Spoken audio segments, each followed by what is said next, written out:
guys, today we're going to be looking at tongue switching. This is a technique I use all the time when I'm playing traditional tunes on harmonica, and I just think it's really improved the way that I play tunes, and it's actually allowed me to play tunes that I don't think I'd be able to do otherwise. So I was looking on YouTube. There's not actually a lot of videos about tongue switching, so I hope this video is going to help contribute to the knowledge about tongue switching. So first I'll talk a little bit about what tongue switching actually is. The first point I'll make is that it's a tongue blocking technique. So if you can't tongue block, that's the first thing you have to learn to do. So if you want to learn how to tongue block, I've got a playlist. I keep adding videos on tongue blocking to it. I think I've got a couple of videos at the moment on different ways for beginners to approach how to play a single note. That's the first thing you're going to have to learn to do.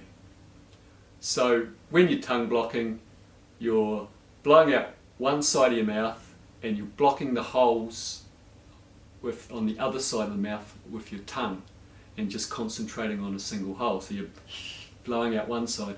So when you tongue switch, you keep your mouth position where it is, but you move your tongue position. So your tongue moves over to the other side and the airstream comes out the other side of your mouth. And what that allows you to do is jump very quickly and precisely over holes.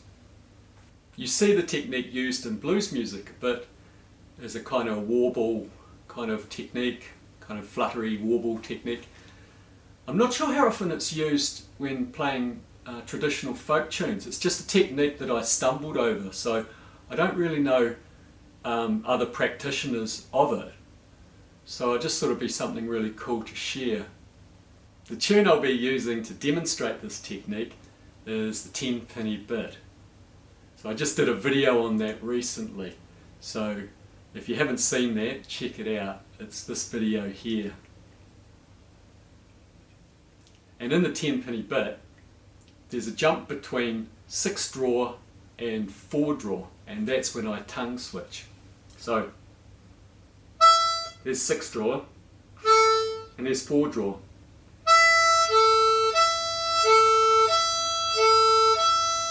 So yeah, I'm just keeping my mouth where it is, moving my tongue, switching. The airstream goes from 6th draw and just locks in, bang, into 4 draw, just like that.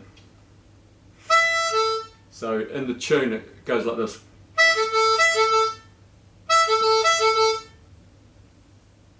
Da da da da da da. And that's essentially it.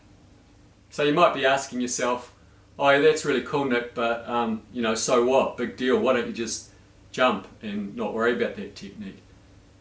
And yeah, that's fair enough, but I think there's a few things with tongue switching that just really add to the tune.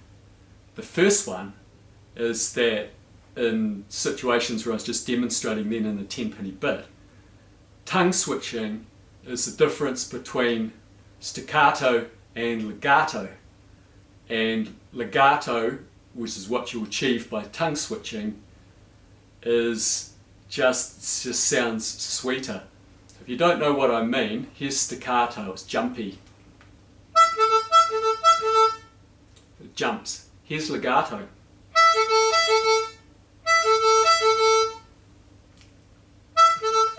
Staccato, legato. And I just find that just sounds nicer.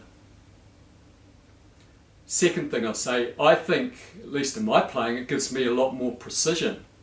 So instead of having to worry about jumping, you always have to be concentrating on hitting that hole square on when you jump, and that you've got to learn how to do that anyway.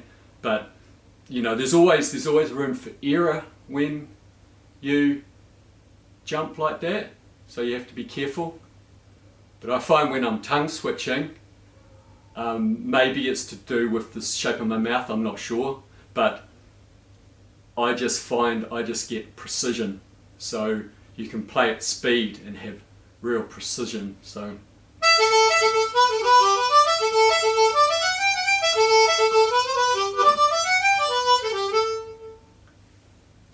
I don't know if I could play that fast as I was just jumping. I think well, I do know actually I couldn't do it. I just make a big mess of it. And there's other traditional tunes that I use this tongue switching technique for, and some more advanced kind of ways I do it, where it yeah, it just gives me that legato, gives me that precision, gives me that speed. Yeah, and I'm pretty happy with that. So to conclude, first thing, learn tongue blocking if you don't already. Once you can do that, learn tongue switching. Start moving your tongue from one side to the other, blowing air from one side to the other, and start practicing that. You can start working on your precision, you can start working on your speed, and you can get that legato, you get that nice smooth sound. So that's tongue switching for traditional folk music. Catch you later, guys.